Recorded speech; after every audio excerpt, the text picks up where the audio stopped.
À l'étang Salé-Léo, cet arbre faisait la fierté de l'école élémentaire des Canons.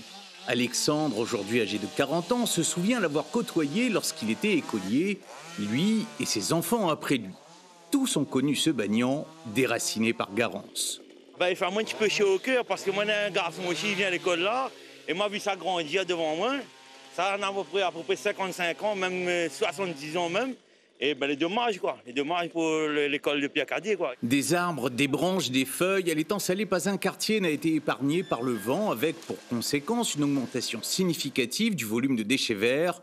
Depuis la fin du cyclone, les équipes techniques sillonnent la commune. Objectif: de déblayer tout ça et après ramasser le fin, mais enlever déjà les gros déchets verts avant.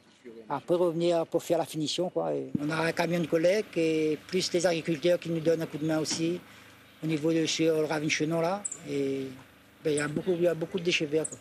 Étang Salé, Sillaos, les avirons Saint-Louis, Petit-Île et Saint-Pierre, tout le territoire de la Civis fait l'objet d'une collecte spécialement organisée pour gérer cet afflux de végétaux.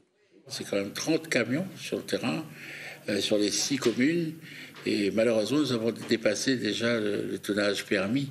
Près de 200 tonnes, là, aujourd'hui, sont arrivées au niveau donc, de Pierrefonds. Nous allons demander à l'État de nous aider pour avoir la possibilité d'accueillir plus de tonnage. Mais ce que je voudrais dire à nos concitoyens, c'est que ces déchets verts doivent être que des déchets verts et ne pas mettre à l'intérieur des encombrants ou des choses qui peuvent être inflammables.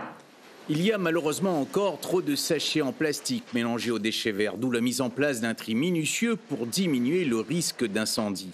Or, il faut aller vite, très vite, car sur les plateformes de traitement des déchets, comme ici à Pierrefonds, on s'attend à une accélération des livraisons de végétaux, comme lors du précédent passage cyclonique. Pour Bellal, on a eu 20% de plus de la production normale annuelle. Donc c'est un tonnage conséquent, donc plus de 20 000 tonnes de déchets liés uniquement à Bellal. Cette année, le sud a été relativement préservé, mais nous avons le territoire de l'ouest où il va y avoir peut-être un tonnage plus conséquent de déchets verts. Et dans les hauts de Saint-Louis ou des Avirons, Étang Salé, où là, la production de déchets verts va être en augmentation. En plus des collectes, les particuliers peuvent également se rendre directement en déchetterie pour déposer les déchets verts.